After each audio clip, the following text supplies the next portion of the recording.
And it looks like we are live. We are live. We are live. So, hey everyone, welcome back. Welcome back to my mini talk show or whatever it is. But today we're going to have an absolute wonderful discussion.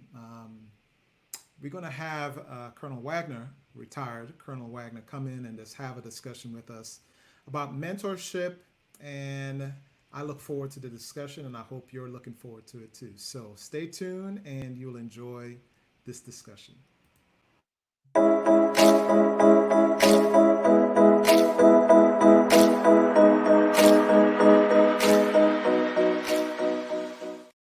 And so, without further ado, let's go ahead and add him on.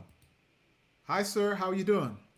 Good afternoon, Otis. Good to see you. Good to see you too. Welcome to our discussion that we've already got 10 people jumping in, ready for, I believe, a topic that a lot of us want to discuss, want to have discussions on, but many of us may not necessarily want to have it. And so, before we actually get into our discussion, even the slides that'll be part of the presentation, I'd like to have you go ahead and introduce yourself to those that are checking out our discussion today. Thank you. My name is Dwayne Wagner, and I come from a military background. My dad served for 20 years, moved around 4 or 5 times before we settled down in Dallas, Texas, Hmm. and graduated from college in 1978, What college joined is the that? Army, Bishop College in Dallas, Texas, Okay.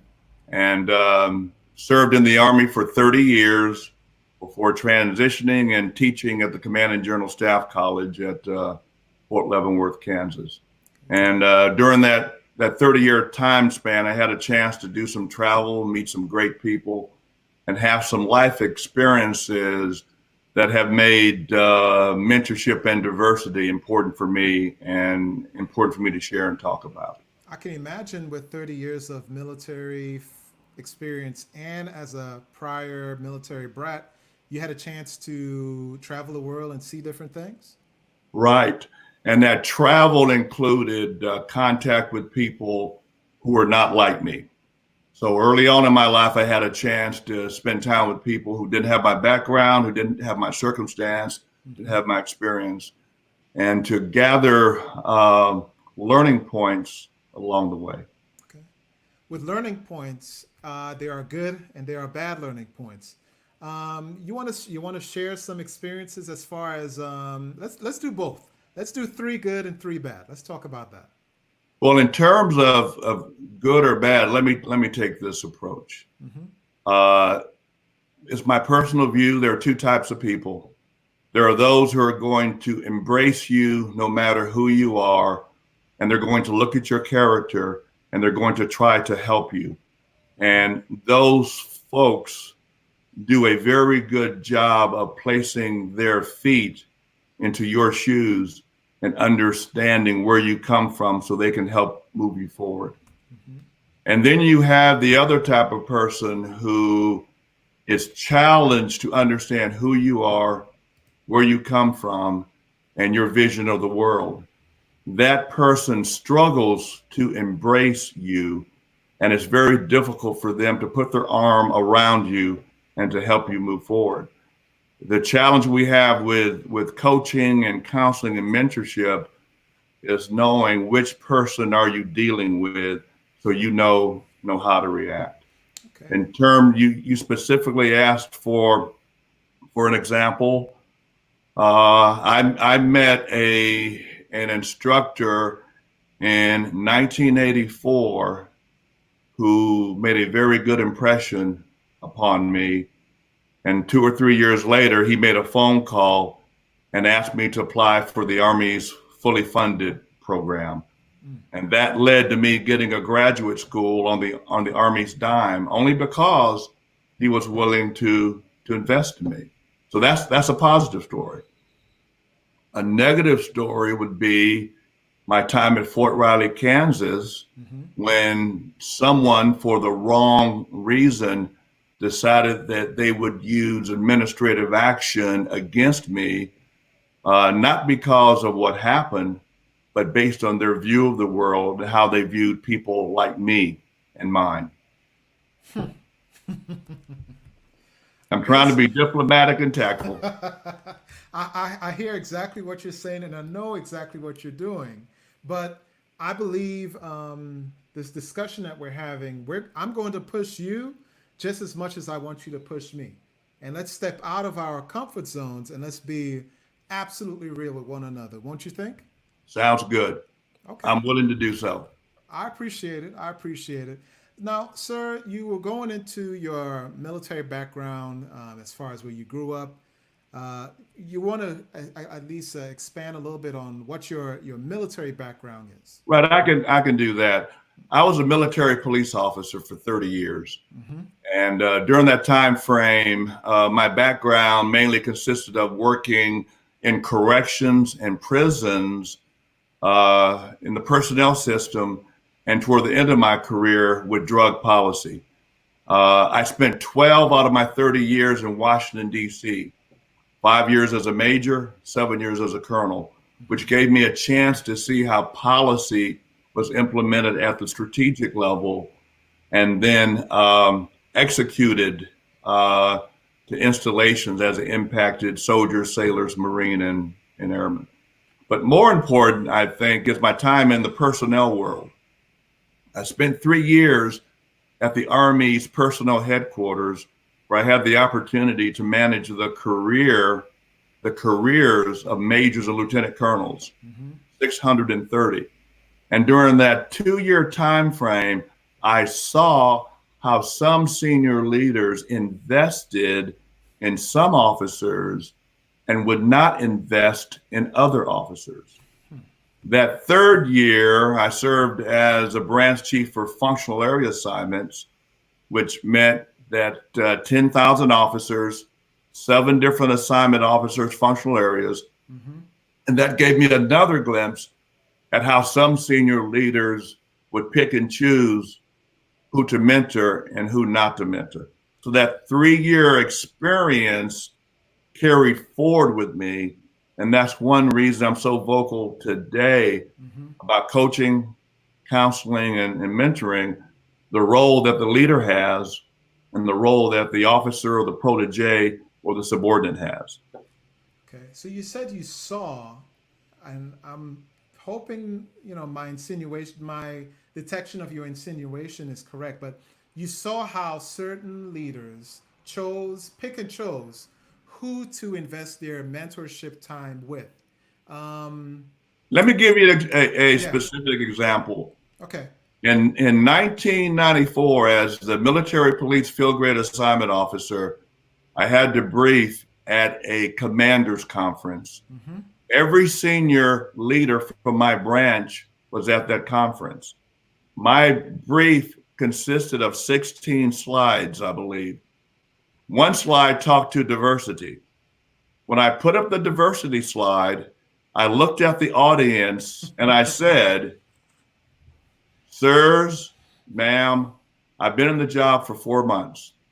And in the 4 months I've been in this job, not one time have you called and made a by name request or special request for a Black officer or a female officer. The only officers you have called me to talk about have been white male officers. So the question I have for you is, are you investing in the whole military police corps, or are you just focused on part of it? I then continued the brief. We went on break. I was bum rushed in the hallway by 4 or 5 colonels Yeah. who basically said, Dwayne, Major Wagner, are you accusing us of racism, or are you accusing us of being a racist? Mm-hmm. And my response was, sir, all I did was share facts with you. In the 4 months I've been in the job, I never get phone calls for minority officers, Mm-hmm. only white males. I will tell you that the next 20 months in that job, I started getting phone calls from senior leaders who made by name requests for minority officers because the word got out that that wasn't happening. Isn't that like some sort of quota? Well, I mean, Should it not matter what race, the background, the person that's being selected? Well, well, there are some people who will go to the far outlier, the far left side, and they would say that's a quota, that's affirmative action. Mm-hmm. And I push back and I disagree because we have talent in all segments of America. Mm-hmm. There's talent among our female officers, and there's talent among our Black officers and Hispanic officers and Asian officers. Mm-hmm. When I'm in a position and I see that only phone calls are being made for white male officers, and the people who are making the phone calls are white male officers, then I have to ask myself what's going on. Yeah, I got it. I got you. And I appreciate the response. Now that was 1994. Later, I'm going to Is it still going on?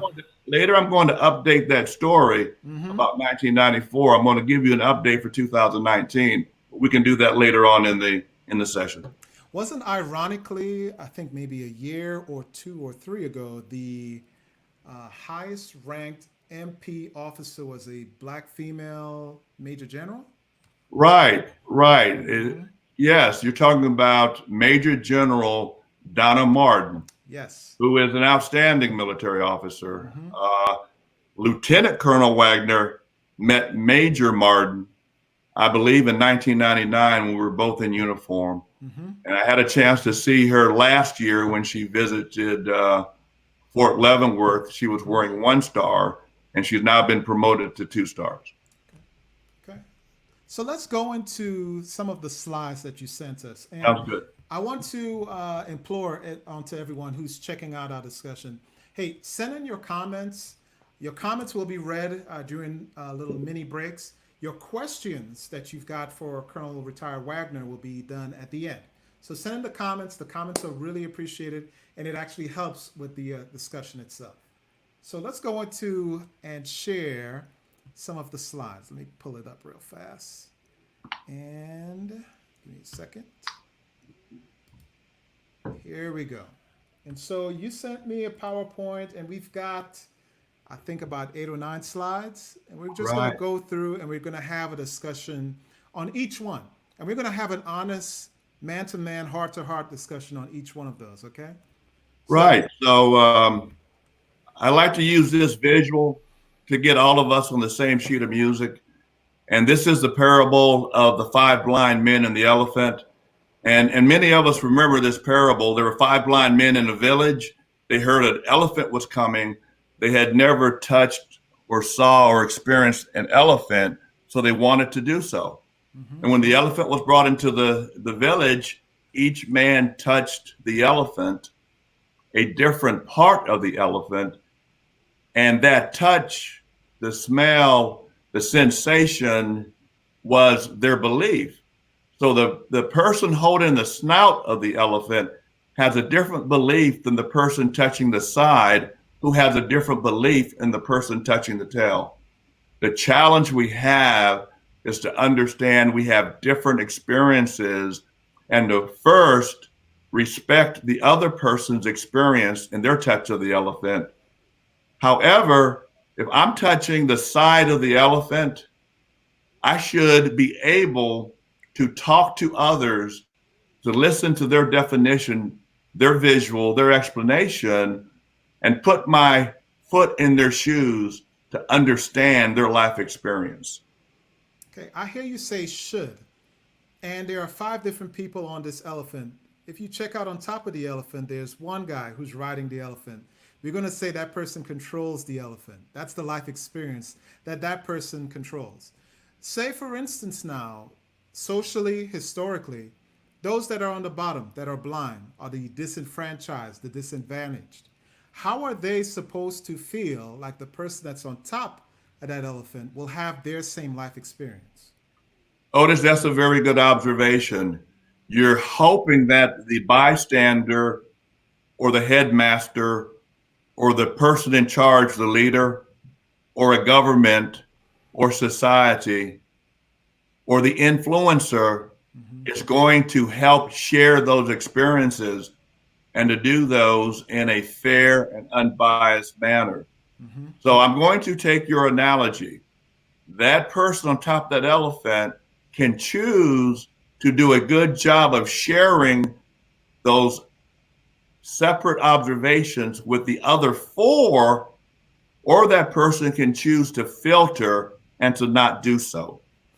And we can take this image and use it several different ways, depending on how you or one of our onlookers or participants sees that elephant. Okay. We got one person at the butt of the elephant. They're always at the butt end of opportunity. They may feel like, man, I hate this elephant. I don't want to have any part of this elephant. The person that's riding that elephant, that's in the front of the elephant, that's having a good experience, they may not necessarily want to help me. So why should I seek out their assistance? But we could develop more on that later on in our discussion, sir. Right, right. Let's jump into the next slide. Well, let's go back. Let's go back real quick. Okay. Before we move forward, and we look at these life experiences, and we think about coaching and counseling and mentorship, I want us to understand and to embrace that for military purposes, and specifically Army purposes, coaching and counseling occur on duty, within a unit, in a chain of command. It's my personal belief that we do a pretty good job of coaching and counseling in uniform and on duty because it's required. Yeah. It's my personal belief we don't do a good job of mentorship. Mentorship is something that happens away from the unit, away from the job, where a senior or more experienced person takes an interest in helping someone do better, get better, perform at a higher level, and do well. Yeah. So if Otis is a battalion commander with 10 company commanders, you're going to coach and counsel all 10. But there may be 2 or 3 who you believe have a certain potential, and you may decide to become their mentor. Conversely, those 2 or 3 are going to agree, because it's a reciprocal relationship, that person has to buy into. So as we move forward, I believe that coaching and counseling we do fine. Mentorship we don't do as well. And I'm going to go to that story. I told you the story about 1994 and the uncomfortable conversation I had with senior leaders in my branch. A very uncomfortable conversation in 1994. Last year in 2019, I sent an email to every general officer in my branch and to Human Resources Command and to the Army IG and to several other influential leaders. And I titled that email is 2019 like 1994. The reason I did that is because 2 lists were released last year, and neither list had the name of a Black officer on the list. And if 2019 we're producing lists or convening boards, and we look within a population, and that population is diverse, yet when we produce the list, it's not diverse, we need to do some self-reflection. I think I was very balanced in that narrative I sent to our senior leaders, because I did not accuse them of being biased. I just shared several observations that we needed to take a look at, which included why are some minority officers opting out of command, and why are some retiring at 20 years of service as opposed to serving longer. So as we move forward and I talk about mentorship, let's understand the institution has a responsibility. The other 50%, I believe, is to the officer. The officer has to want to commit to service and commit to mentorship. Does that make sense? It makes sense. It makes sense. All right. All right, let's jump into the next slide. Now, you've got several pictures of different people of different backgrounds, which is wonderful. You mind sharing some of the stories behind this, sir? Right. I use this visual and I ask 2 questions. the first question I'm going to ask senior leaders, are your proteges diverse?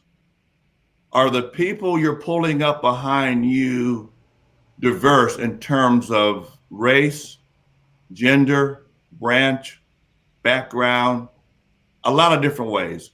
Or are the people you're pulling behind you just like you? So that's the question I'm going to ask senior leaders. For the younger people in the audience, for the proteges, for people who are trying to rise in their industry, I'm going to ask, are your mentors diverse? Or are your mentors just like you? Do they look like you? Do they have your experiences? So as you look at this slide, Otis, I want both senior leaders, corporate executives, senior executive service managers to look down and to the side and to have a diverse population they're dealing with. And I want lieutenants and captains to have mentors who don't look like them. So that's the purpose of that slide. So I got a comment on this.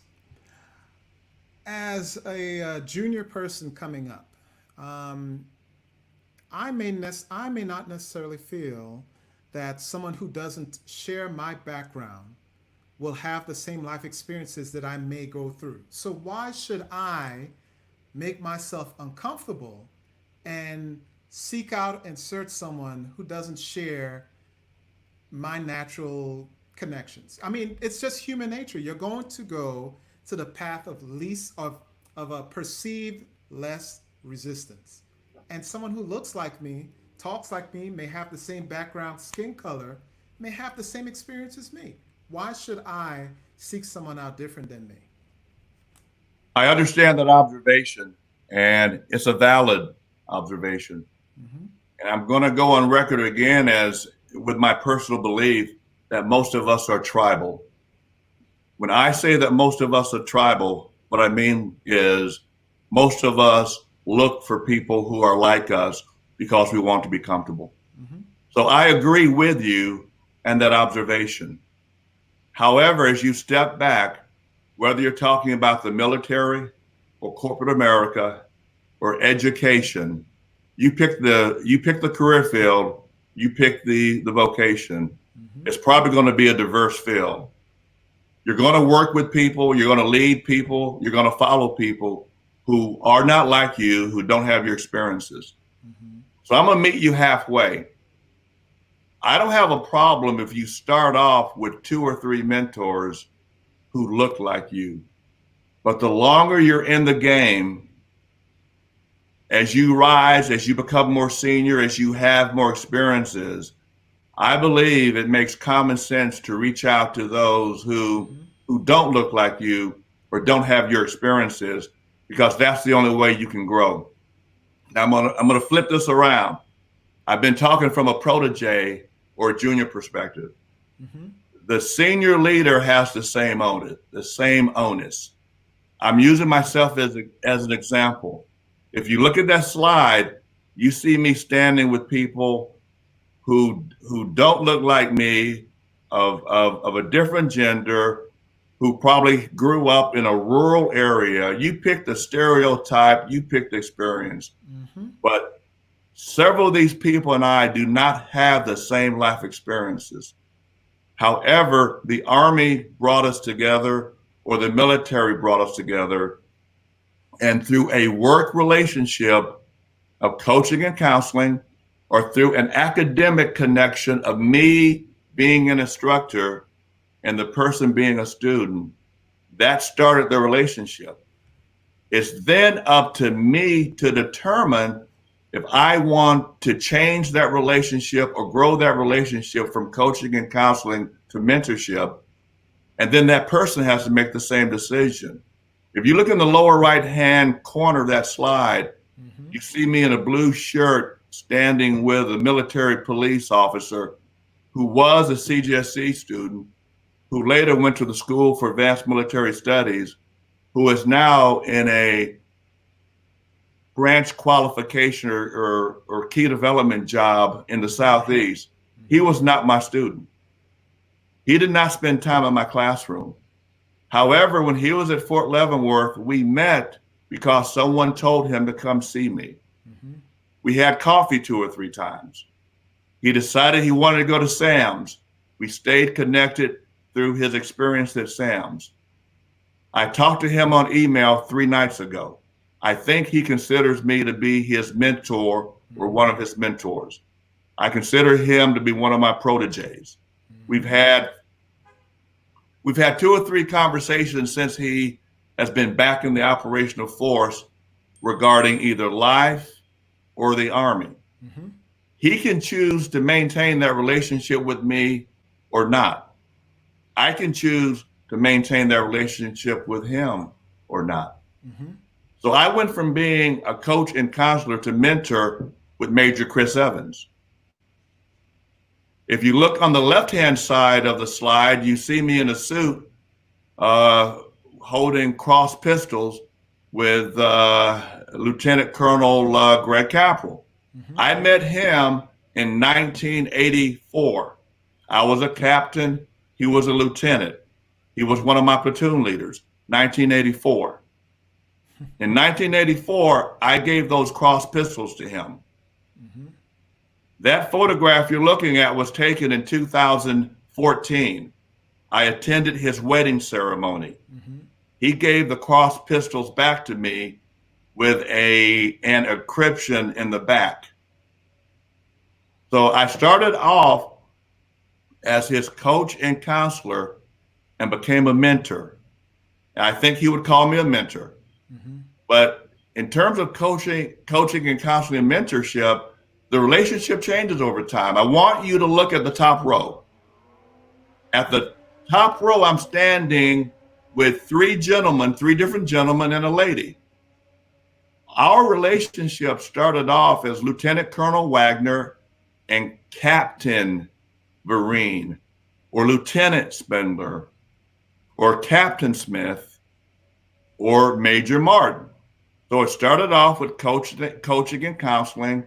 I'm hoping that each of the 4 would say that sometime along the way I was a mentor. Yeah.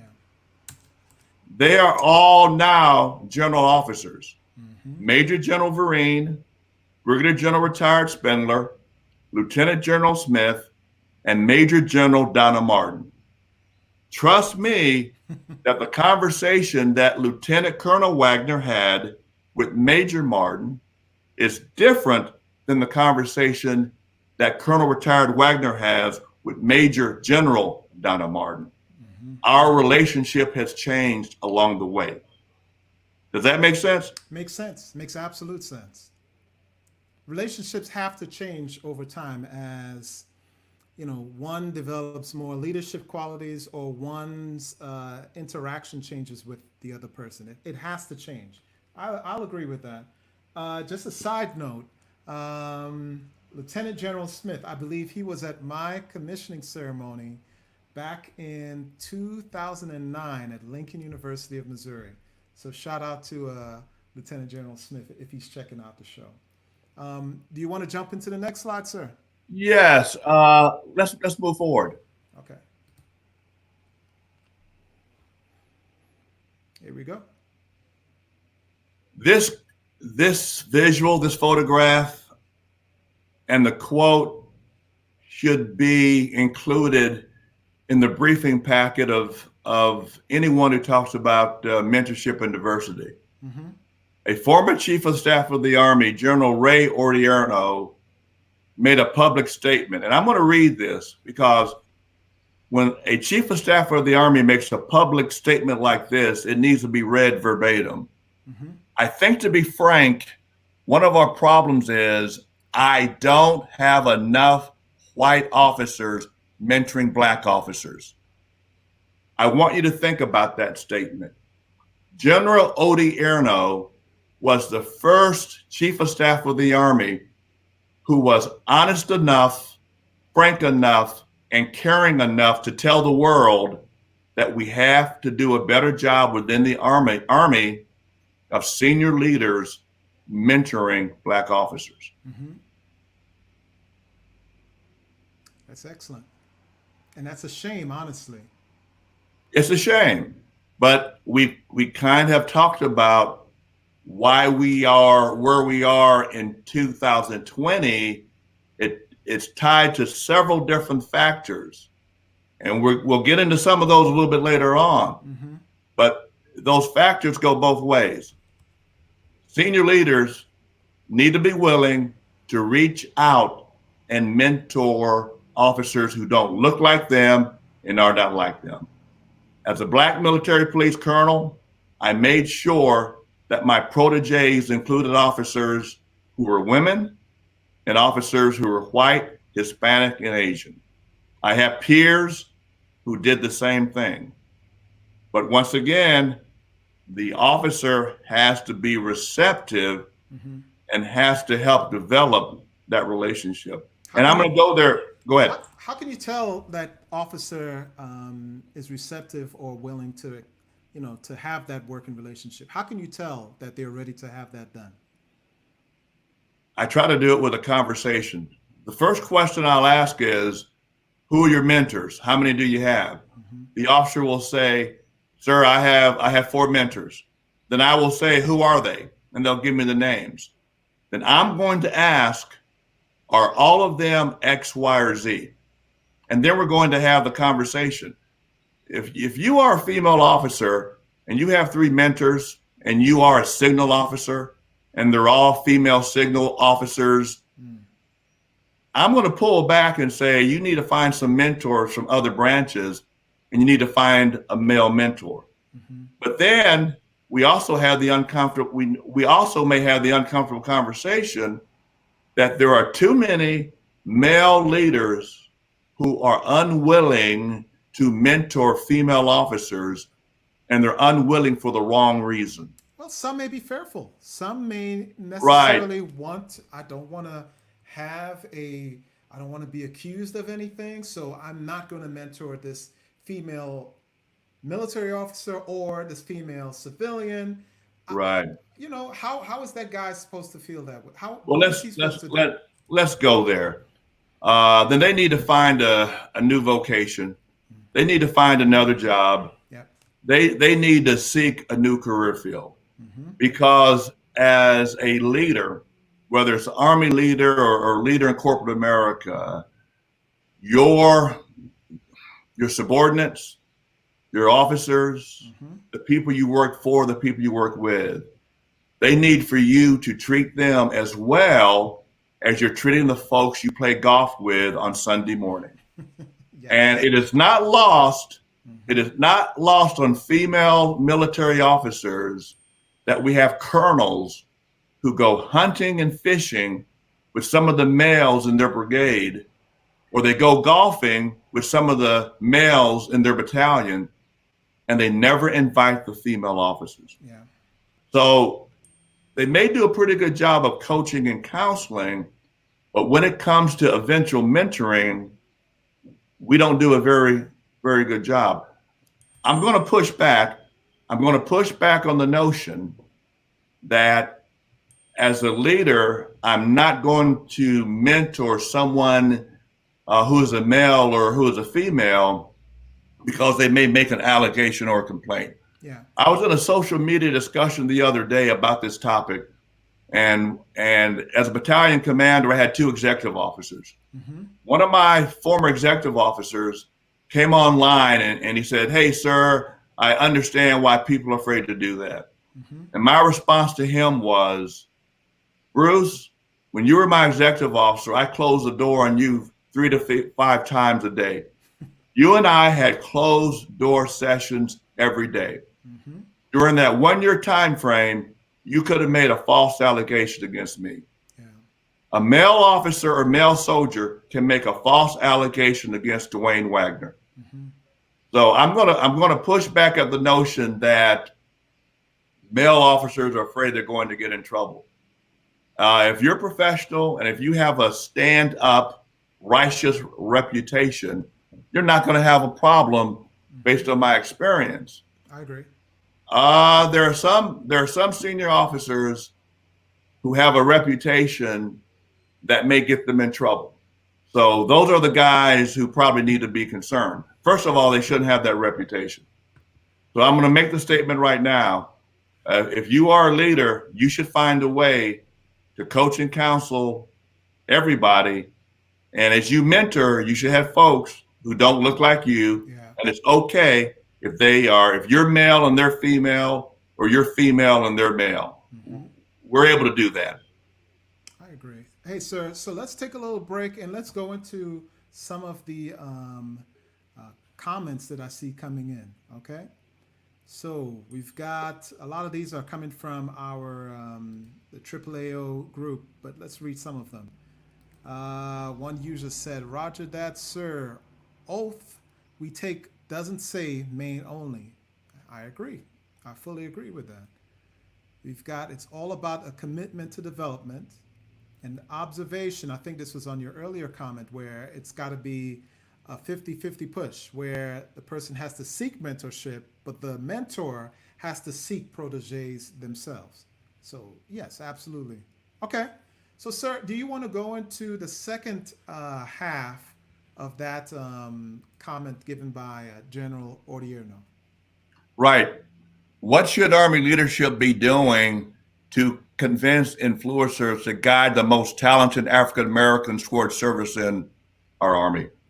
This chief of staff was very good with looking at West Point, ROTC, OCS to make sure that we were bringing in talent from all sectors. And once we brought them into the Army, what must we do or should we do to make sure that they're developed? Here comes the awkward conversation, the very awkward conversation. If you assess 100 second lieutenants, send them to the basic course, and then they go out to Fort Bragg, Fort Hood, JBLM, Korea, Germany, Fort Sill, Fort Lee. Some are going to have very good experiences. They're going to be treated fairly, with dignity and respect. It's my view, and now I'm speaking personally, that 15 to 20% are going to run into someone who is not going to be fair, who's going to be biased, and will not treat them with dignity and respect. So the challenge we have, and I'll get into this a little bit later, it's one thing for the Chief of Staff of the Army, the CSA, to tell the Army, let's treat all of our officers, NCOs, and soldiers with dignity and respect, and to make sure we're doing so. And then once you get to the operational force, it's based on relationships and timing and hoping that you're in a chain of command who's going to treat you well. So, how are those 15 to 20% who are not being treated with dignity and respect?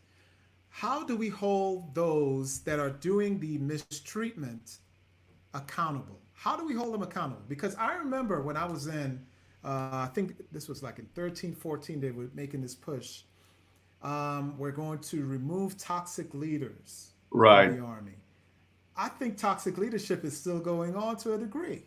How are we supposed to hold toxic leaders accountable? Let's go there. There are formal mechanisms, and you and our audience are aware of the formal mechanisms. There's the IG, EO, or the congressional complaint, where one can go formal if things are really out of hand. Yeah. And then, of course, there's the use the chain of command, go see the boss, have a conversation, or go over his or her head to try to seek redress and to have a conversation about what's going on. In that situation, those are the steps to take. Got it. But let's be very honest with ourselves. Yeah, let's do that. Let's be very honest with ourselves. I'll even want to bring up one quick point. If you want to make it now, or go ahead. Yeah, let me bring up one quick point. Yeah, we could say that hold folks accountable through EO, IG, congressional, et cetera, et cetera. But EO, IG, and all those different things are there to help the senior leadership. Sometimes people get railroaded, and sometimes people say, "Hey, I give up. Once my time is up, I'm out of here. I don't care. That's it for me." How Let can me, we really be real okay, about that? let me address that. I'm going to make my point, and then I'm going to address your point. Mm-hmm. As a leader, let's say Dwayne Wagner does not like people from Ohio. That's a personal bias that I have. And someone from Ohio comes to my formation. If you're from Ohio and I have preconceived notions about you and stereotype feelings about you because you're from Ohio, Mm-hmm. I may use my personal bias regarding you being from Ohio in terms of how I treat you and how I rate or senior rate you. Mm-hmm. And there's not much a person can do in regards to that sort of inbred bias or stereotype. And they're going to have to go outside the chain of command to bring in someone else. Got it. Now, here's where you and I are going to see this differently.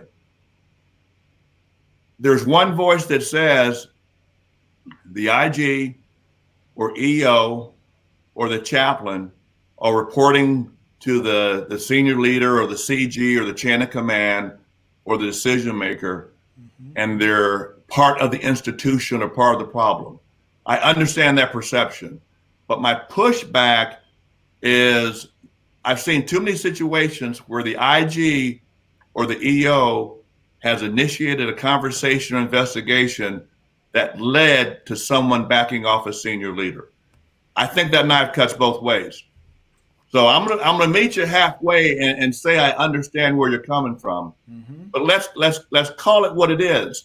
There are some situations where just based on timing and relationships, a person finds themselves in a bad way. Got it. If you find yourself in a bad way, all you can do is speak out and speak up and ask for help. That's all you can do. I'm going to now go to the part of the conversation where I can hurt someone's feelings, but we need to have this conversation. Yes. Sometimes that person is the problem. Yeah.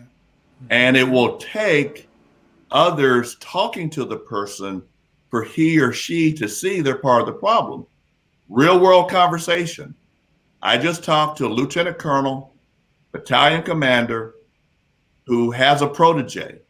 Mm-hmm. The protege was convinced that he received an average OER because his senior rater was racist. This black battalion commander spent 45 minutes in a one-on-one conversation with his protege. Mm-hmm. By the time he finished the conversation, the protege had a better understanding of why he received the efficiency report. My point being is you have to touch this from many different angles, and we have to be very careful in throwing stones. Yeah. We just don't know the whole story. But make sure you understand, I admit it, and I said that 15 to 20% of these situations, there's not much you can do. Yeah. All right. I appreciate the answer, sir. Do you want to? Are you good with this slide? I'm good. We can move forward. All right. Let's jump into the next one. As we think about mentorship, I talked about organizational perspectives, and I talked about the chief of staff of the Army, and commands. And the organization has to be committed to both diversity and mentorship, Mm-hmm. and to cross-racial mentorship and cross-gender mentorship. The organization has to. But let's remember, organizations are comprised of leaders. So it's one thing for the chief of staff of the Army, for the CSA, General Odierno, or General Milley, or the current chief, to make that statement and to have that visual. This slide has a visual of then Brigadier General Chris Hughes when he was at the Command and General Staff College as the Deputy Commandant. Mm-hmm. As a leader, using his office, it's my belief that he did a very good job of embracing diversity and mentorship. And Brigadier General Chris Hughes found ways positively to incorporate both. So the question I want our participants to ask themselves, whatever leadership position you're in, command or staff, 4-star headquarters or platoon, are you using your leadership position, your staff position, to embrace diversity and mentorship? The organization says it's important, but are you using your position to do so? Or are you ignoring it, not being proactive, or hiding? So from a leadership perspective, are you using your office? And Brigadier General Hughes, then Brigadier General Hughes, is the example I like to use. Well, let's talk about something, sir. It's not necessarily just the job leadership role that you may be in. Each adult, each person is a leader in their own self. Some people are born with privilege that others may not have. Are you using your privilege that you may be born with, that you may not necessarily have control of? Are you using it to enhance relations with those that are not born with that privilege? Well, Otis, let's do this. I'm smiling right now. And Otis, the reason I'm smiling is you just transitioned us to the next talking point. But before we transition to the next talking point, I want to share a story about using a position, and then we're going to move forward to your talking point. Is that fair? That's perfectly fair. So let's talk about someone using their position. When I was in the personnel business, I worked for Colonel Larry Haynes, who was responsible for Combat Support Arms Division. And 5 different branches reported to him: military police, signal, chemicals, MP Corps, and engineer.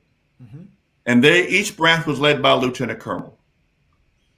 Colonel Haynes used his position to make sure that those 5 branches and the leaders provided diverse slates as we selected officers for the very best positions in the Army. What do you mean by that? Here's what I mean by that. Let's say the Army wants a slate of interviewees for military aid to the president.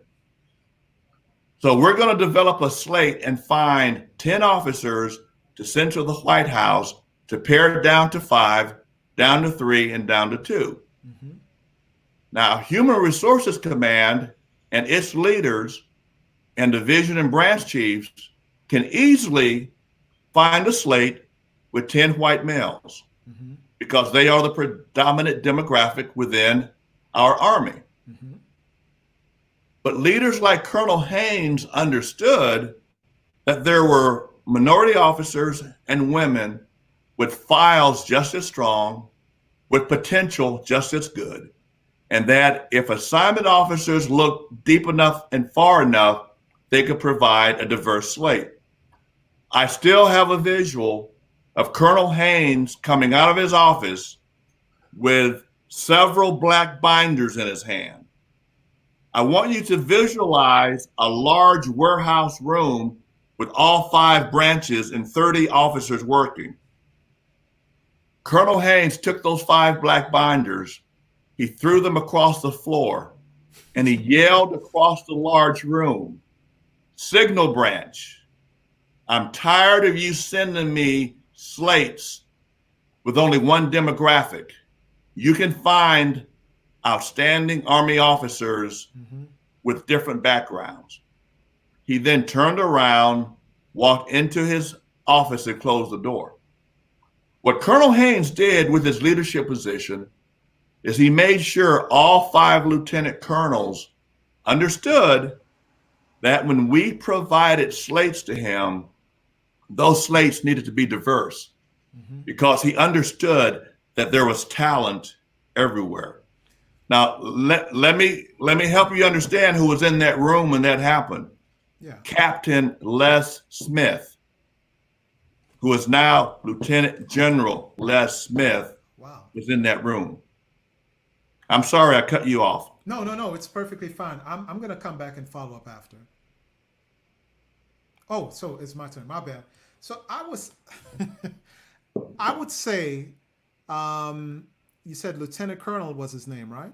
He was a colonel. Or Colonel. He was a colonel. I would say that Colonel's life's experiences made him want to get out of his comfort zone and forced others to get into their uncomfortable zone. Can we go to the next slide since you tried to transition us earlier? I had no idea that next slide is what's popping up. So here we go.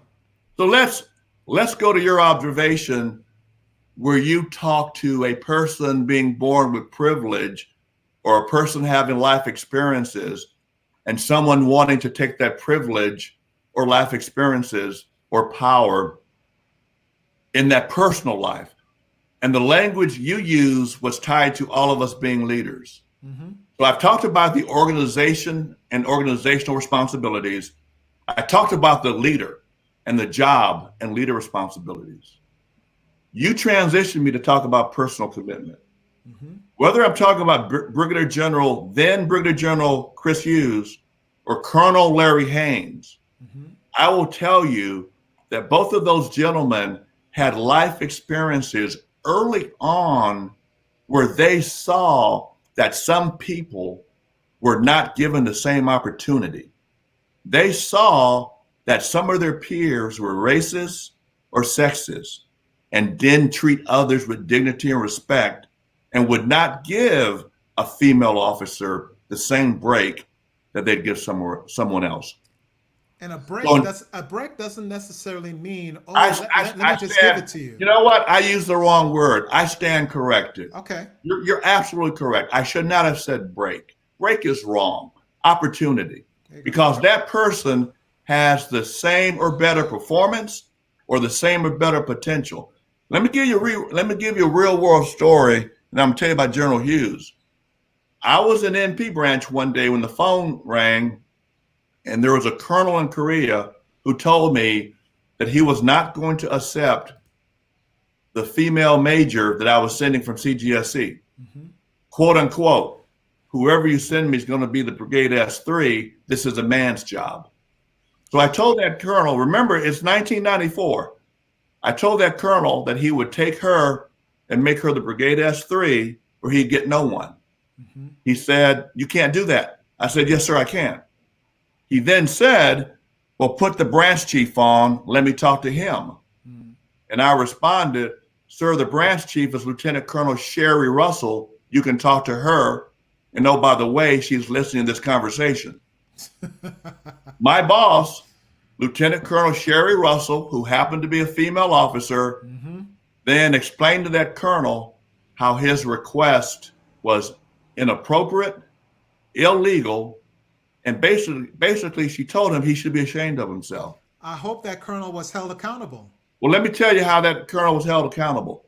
The major who I was going to send to Korea, I sent her to Hawaii to a better job. That colonel did not receive anyone from CGSC that year. My boss made a phone call to his boss to hold him accountable. My point being, in 1994, there were people within the Army who had stereotypical views about how some officers should be assigned and treated. In 2020, we probably still have some of that, which goes back to the question you asked earlier, how do we get to it? We get to it by having the conversation, by people reporting illegal, immoral, unethical actions as they see them, and when necessary, stepping forward. Now, I have to be very careful when I say step forward. As one of my students said to me last year, he said, sir, when I was a West Point cadet and lieutenant, I was all about stepping forward and calling out my boss. But sir, 10 years later, with 2 kids, a car, a mortgage, and a paycheck for the rest of my life 10 years away, do I call out that colonel or do I bite my tongue and survive? My point. Oftentimes, sir, that is the breaking point. A lot of folks do not want to, how dare I even cause a wave? How dare I've heard this terminology before. How dare I stir the pot? And a lot of folks want to avoid that. So let's talk about it. And this is an uncomfortable conversation to have. There are some situations where you're going to have to bite your tongue and survive. Yeah. There are other situations where you're going to have to step forward and make a report. Twice in my career, I reported my boss to someone else. Twice in my career. I survived both times. I have friends who did the same thing and they didn't survive. There isn't a right or wrong answer. You have to take a look at the situation. You have to look at who's going to be hurt, and then you have to make that call. And it's a tough situation to be in. I hear you. I understand where you're coming from. But let's go back to that oath that one of the participants talked about. Yep. That oath includes being willing to do that. I hear you. I appreciate it, sir. Do you want to jump into the next slide? Yeah, let's go there. I think that's young LT. Yeah, well, Captain, and don't laugh at the Captain. glasses. Everybody likes to make fun of my glasses. This is 1987, 1988, Captain Wagner in Mannheim, Germany. That's Lieutenant Colonel Monty Pickens, who at that time was my battalion commander. I was the battalion S3. At this time of my career, Monty Pickens was a coach and counselor. I was the battalion S3. He was the battalion commander. He coached and counseled me for what needed to be done. During that relationship, Monty Pickens became a mentor. And what that means is later when he became a colonel and I become a major, and when I transitioned to being a lieutenant colonel, we stayed connected. And he went from being a coach and counselor to mentor to personal friend.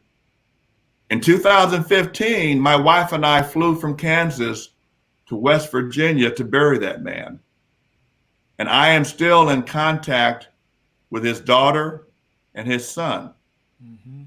As a protege or a mentee, it's a long-term relationship.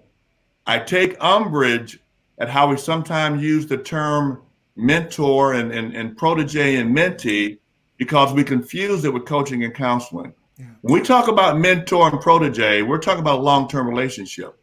Now, let me tell you about our relationship in 1988. I hated that man. I did not like that man. Ooh-wee. In 1988, I believe that he existed for one reason, to make my life pure hell. But wait, hold on, sir. Hold on. You see that smile on your face? What was that smile all about then? Well, at this time, I think I'm trying to remember what this was. I think this may have been an award ceremony where he showed up to give something to me. I don't have my top on, so I'm not quite sure, but this was a positive engagement. But make sure you understand something. Behind closed doors, this man was evil. This man was mean.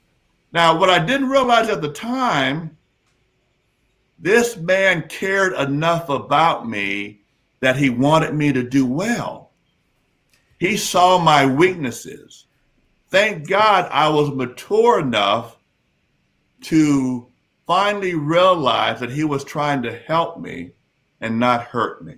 I got you, sir. It's your relationship with him almost sounds like, and I don't know if you've been watching the Jordan, The Last Dance series that's been going on. How Michael Jordan was tough as heck on Scott Burrell. Right. It almost sounds like the same type of relationship you had with him. Right. Rest in peace, by the way. Right. Right. The last note on this one, to put things in perspective, I was picked up for CGSC during the first look, which meant I was in the top 10% of my year group. So at this time, I was pretty full of myself. This man ordered me to teach a community college course to improve my speaking skills because he knew I'd work at the Pentagon one day. Wow. That's how much he cared. Excellent. So this is a protege and mentor. Let's go to the next one. All right, let's jump on to the next one. In 1987, I arrived at Frankfurt Airport in Germany with my wife, Edna, and my two sons, Lucius and Keith, in 1987. I was met at the airport by Mark Spindler, Captain Mark Spindler. Captain Mark Spindler was my sponsor. Mm-hmm. For the next 2 years, I was Battalion S3, he was the company commander, and I would coach and counsel him during that relationship. Mm-hmm. In 1995, I flew from Washington, D.C. to Fort Leavenworth to promote him to major. By then, I had become a mentor. I was no longer a coach or counselor. The visual on the right is a photograph that was taken at the military police ball in Kansas City, where then Brigadier General Mark Spindler was the guest speaker. As the guest speaker, he looked in the audience and told them how much he hated me at the time. In 1987, and this is a true story, in 1987, Captain Spindler was on the phone with Major Wagner and he hung up on me. He hung up on me. I walked down to his company, put my finger in his chest, and told him if he ever hung up on me again, I would beat his butt. I then said, Mark, I would have hung up on me too, because I realized that I was being a little bit too hard on him. Yeah. Here's my point. With coaching and counseling, sometimes the relationship's going to be rocky. If it transitions to mentorship, it's going to be well worth it. Yep. Excellent. Excellent point. You want to jump into the next? Oh, that's it. That is it. So let's come back to the dual screen. So now we will take the time for the next, I would say, 5 to 10 minutes. If you guys got questions coming in, bring them on in, and we will have that discussion. Sir, I think that was absolutely wonderful, the presentation that you just gave. A lot of good stories, a lot of good background, but let's go into some of the questions that I'm sure people will have for you. So we've got one question I saw come in. Let's go ahead and put it on the screen. It says, regarding your experience with Colonel Haynes and a selection of key and nominative positions, how did the HRC team create criteria to ensure diversity towards selecting these promotions? Good question. There was a formal system and an informal system. In terms of the formal system, every file at HRC had a code. It was a number code, a numbered code that indicated if the file was above center mass, or below center mass. We also had a code on the file where we could do a data run based on race or gender. Mm-hmm. So if we were putting a slate together, and let's say from engineer branch, the slate had 5 Black female officers, he could do a data run to find out that there were 19 white male officers who had files that were just as strong. And maybe we ought to look at their files to make sure that we're doing the right thing by the Army, the organization, and the officer. What's confusing to some people who haven't worked within the personnel field or served on boards, there's no such thing as the best guy or best lady. Mm-hmm. There are groupings of files. So if there are 100 files and we have to select one, I can show you 3 or 4 other files that are just as strong. Okay. Excellent. Excellent. So anyone else got any more comment or questions to come on in? Come on in. We're going to pop them up on the screen and answer them. So we've got some comments coming in. We've got a comment saying DWAG is providing some valuable insights. I would say so also.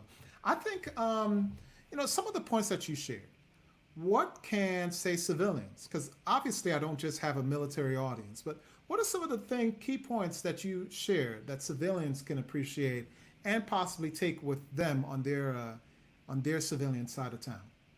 Otis, this is easy. Mm-hmm. Any topic or subject I talk to, you can relate it to the civilian world or to corporate America. I have a brother who retired as a senior vice president for a Fortune 20 corporation. Mm-hmm. He and I have been talking about this for 25 years. The same challenge, the same conversations. I don't think it's a function of military civilian. Yeah. I think it's a function of human. Yes. It's tied to, I'm going to use that word, tribalism again. Mm-hmm. People are more comfortable with people who are like them. What we need to do is get to the point to where we are comfortable being uncomfortable. If you find yourself as the only one, and I use a real world story. I have a friend who went to an event. He said, Dwayne, I was the only white guy there. He said, it took me 5 minutes of self-reflecting on how you've been that guy your whole life. Mm. My friend embraced that situation, Mm-hmm. as opposed to running away from it. Many people may just say, hey, I have more comfortable places where faces are looking like me, faces and races look just like me. I may be comfortable there. I may not necessarily want to get uncomfortable. Let me tell you who I had that conversation with. I had that conversation mainly with minority officers, Yeah. who believe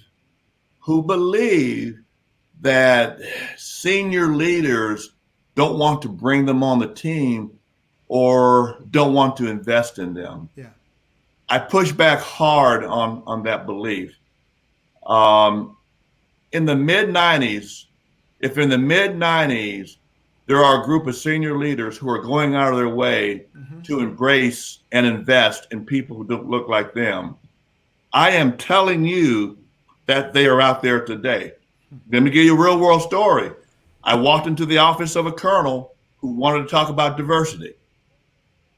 I said, sir, how many proteges or mentees do you have in your portfolio?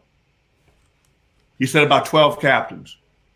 I said, sir, of those 12 captains, how many are black? He got a big smile on his face, Otis. He then reached behind his desk and pulled out a folder with 12 orbs, officer record briefs, Mm-hmm. or the officer file with a photograph. He then pulled out the orbs of the 4 black officers. Otis, he knew where they were, what they were doing, their spouse's name, and what their kids were doing. That's You excellent. see, you see where I'm going? That is excellent. Now, there are outside observers who would look at this guy and they would make stereotypical observations based on their view of the world. Mm-hmm. They would have no idea that this senior leader, white male of infantry, is doing the right thing by having a diverse protege or mentee pool. And there are many more like that. We just don't know. Go ahead. I would say, is there a way that we can recognize, that we can celebrate, that we can acknowledge those that are taking those steps to diversify their mentee groups? Like, say for instance, if you are, so say for instance, if you are that officer, that gatekeeper, that in that position, that can make those choices that not only strengthens our core of officers and our core of personnel, but also makes you a more marketable person once you get out of the military. If you are that person, I'd love to have you on here and let's talk about it. But sir, can you answer that question for us, please? Right. The Army has tried to formalize that approach, Mm-hmm. and unfortunately, it's very difficult to do. Let me answer that twofold. The Army has tried to use a mechanism to identify officers who are taking a more diverse approach as it comes to rating, senior rating, and building leaders. And I don't mean check the box, sir. I mean that's where I'm headed. I mean a purposeful effort to actually diversify their leadership. Right, and you just transitioned my thought. So we've tried formally, it doesn't work. Mm-hmm. It doesn't work. Informally, it does. And here's the way it works, but it's not working or going as well as it should. There are senior Army leaders with stars on their shoulder, and there are peers who peer rate at the 1-star, 2-star level. Mm-hmm. I will tell you that there are GOs who don't move forward because their peers say they don't embrace all. Yeah. The challenge we have is that the major grade plate or the lieutenant colonel grade plate or colonels. Mm-hmm. There's not much to hold them accountable other than their chain of command or senior leaders who are willing to pull them off to the side and invest. Got it. It's tough. Got it. We got some more questions coming in. Here's another one. It says, do you have any recommendations on mentoring in organizations that are geographically distributed? Right. Let me answer that question two ways. If we're talking coaching and counseling, I'm hoping you're using the phone and distance learning platforms that are available. Yeah. So old school, telephonic, and distance learning platforms. If you're talking mentoring, and especially as we take a look at COVID-19 and the pandemic, I have talked to 2 or 3 of my guys or gals via Zoom or via Facebook Messenger in the last 2 months. Mm-hmm. I talked with someone 45 minutes 2 nights ago via Facebook Messenger. Mm-hmm. So you can accomplish as much via distance learning. It just takes the time to do so. When I see mentoring in the same sense as organization, I go, I want to see coaching and counseling. Yeah. Coaching and counseling organizations. Mentoring is something that's much more special and powerful and long-term. Mm-hmm. Okay. We've got some comments and questions coming in. We've got from Ms. Tanel Wood Scott. She said, should the Army implement a mentorship? Should the Army implement a mentorship program that is non-voluntary? Tanel, that's a good question. Mm-hmm. The Army has talked about formal mentorship and a mentorship program the last 30 years. And twice the Army has made a decision not to implement.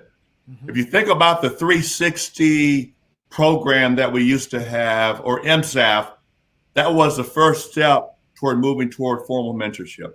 So Tanel, the Army has talked about formal mentorship. 1 minute.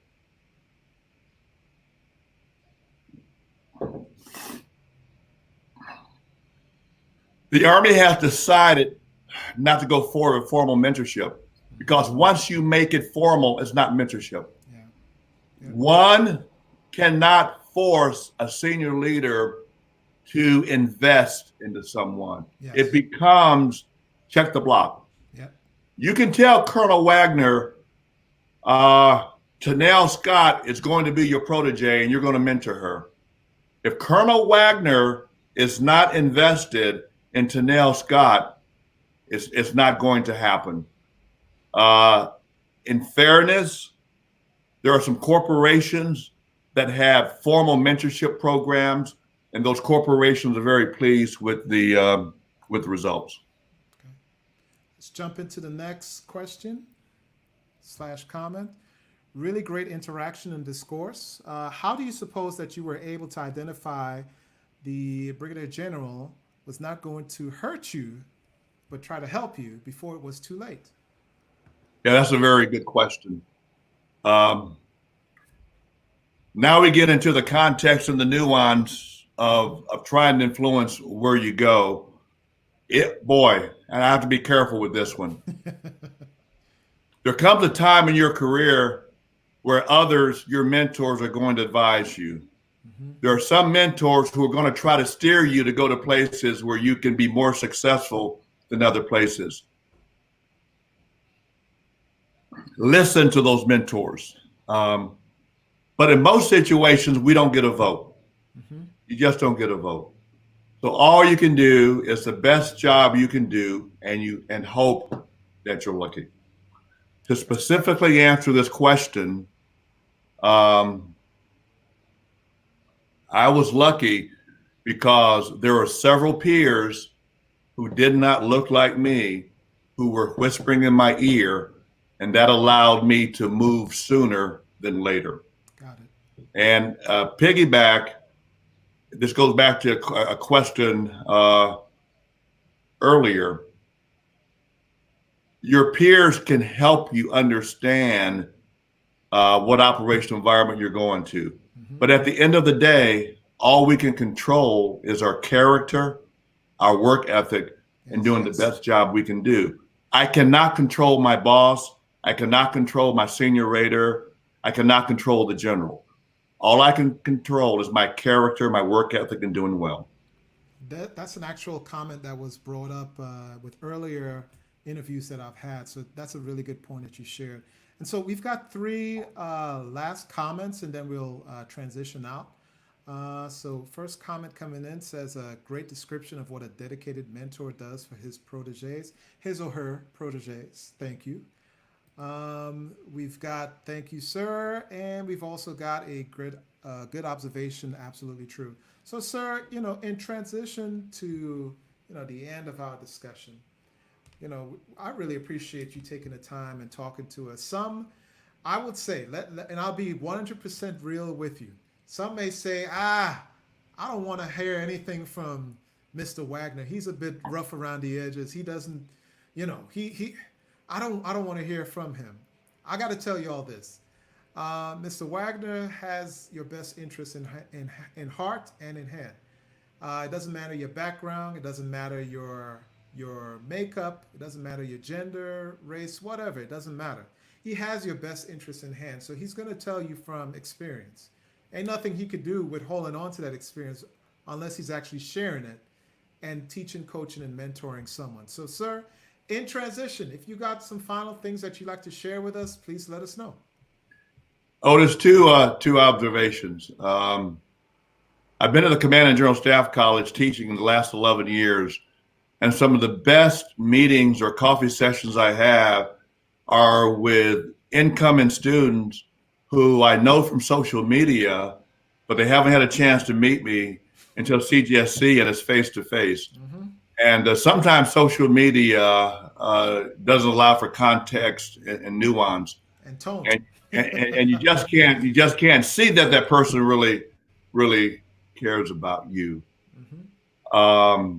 You earlier said that we're all leaders. Mm-hmm. I continue to send emails to senior leaders to help them self-reflect on where the Army is and where the Army needs to go. Yeah. Every person has a voice and a platform. Mm-hmm. Pick and choose when to use that voice and platform to help others. Because if you remain silent, then it's not going to be better for the other person. But as you pick and choose when to use your voice, make sure you talk to your peers to understand that you touched all parts of that elephant and you're seeing the whole.